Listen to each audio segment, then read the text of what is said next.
Hello guys, hello YouTubers. Today I brought you something special, and this is the new gen blowback meta receiver SIG 551 with the rail handguard. There are several new guns from Chinese manufacturers like Sima who presented us the Galil, the new gen FAMAS. Also JG brought us the 552, I believe, the shortest commando version of the SIG, and this one, the mid-length carbine 551 with the railed foregrip.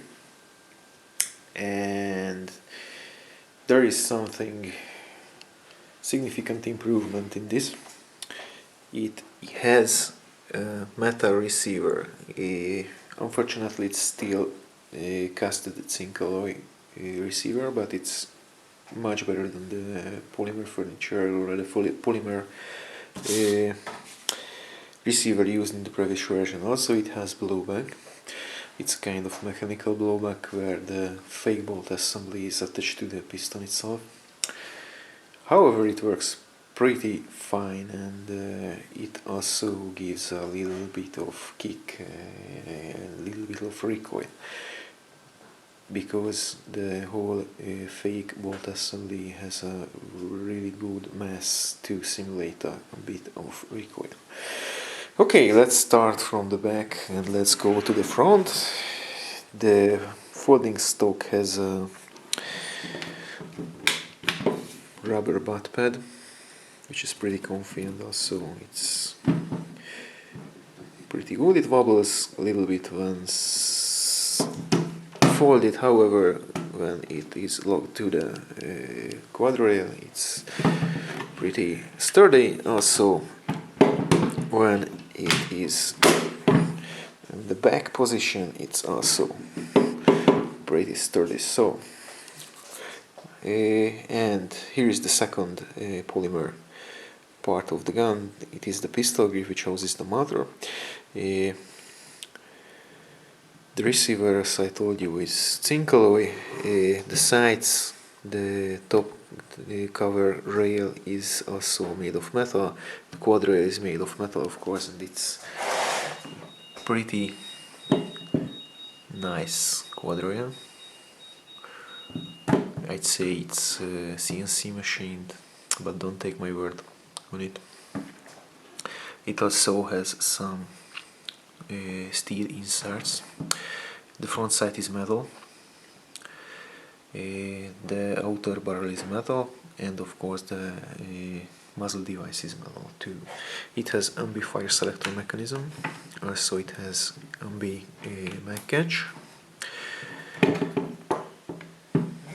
It has a G36 like hop-up system, which is pretty consistent and pretty accurate. Also, this hop-up system seems to be a bit better made than the ones found in the G36s. Sights are similar to the HK guns, HK 416 for example. It has 4 apertures, and one is open on the top, and the back sight is adjustable for windage and elevation using this thumb grab screw and that screw with the flat head. The top cover rail is removable and held in place by this screw here, right here.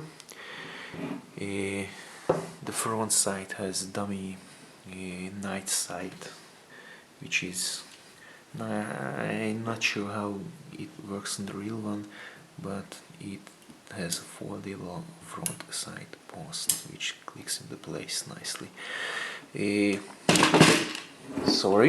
The upper part of the handguard houses the battery, which is a stick type 8.4 battery, similar found in the AKs under the top cover. The place is enough to accommodate 9.68 cell battery. You can use lipos with the same size. The gun doesn't have a MOSFET, and basically at stock form I do not recommend using an 11.1. You may strip your piston. The gun otherwise shoots great, has a great rate of fire, has a snappy, very good trigger response.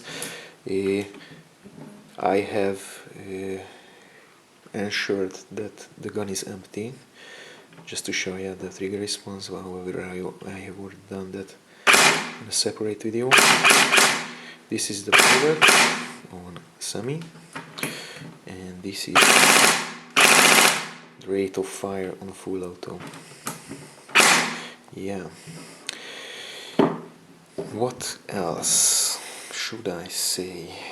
It has a version 3 gearbox inside, so the internals are similar to G36.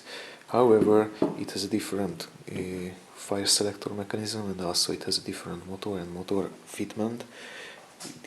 The SIG series doesn't have a motor cage like the AKs or the G36s, and it has a special, unique motor with a mid-length neck. It's somewhere between the long and short AG motors. Also, the motor is a normal stock AG motor, not a high speed, not a high torque. Basically, I like these new gen Chinese guns, especially when they are offered on how do they say?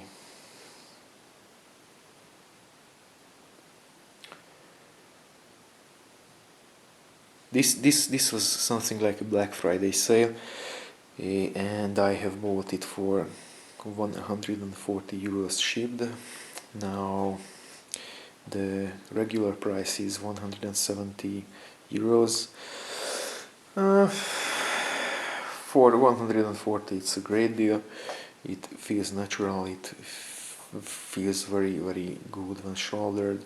Also it has a little bit of kick when you shoot it on full auto, thanks to the blowback. Has a good rate of fire, it's accurate, and it's compact and maneuverable. What more? Let me check my notes. Yeah, ergonomics is great. Yeah. CNC 4-inch Midland carbon. It has a 363 millimeter inner barrel, like an M4 carbine. So accuracy should be great. Also, it's accurate. Yeah, it has a very good hookup system. It's similar to the G36, and it's consistent. It holds the setting. It's great. It has a 340 FPS muzzle speed, so it's great for indoors. Yeah, comes with high cap, and magazines are similar to the G36s. The two magazines can be clamped together, and it fits in their places like an AK. So you put the front part first and fold it back and until it clicks, and that's it is in place. Yeah.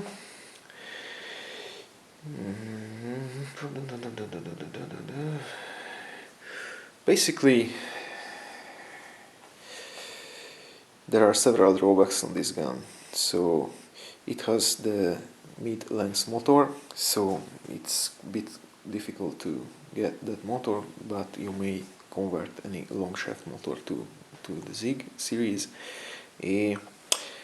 Internal works a bit complicated because this is one of the most complicated guns to work on.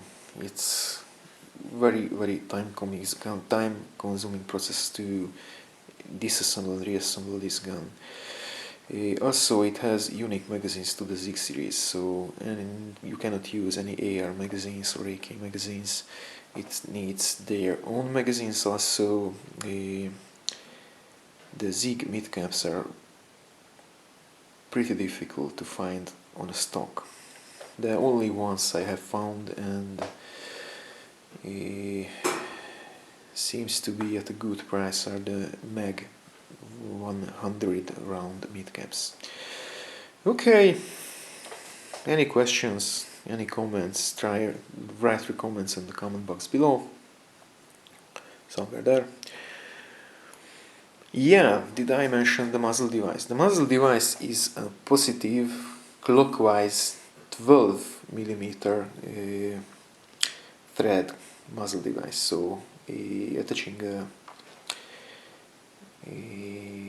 mock suppressor or any muzzle device could be a bit difficult because most airsoft AG threads are 40 millimeter negative counterclockwise threads.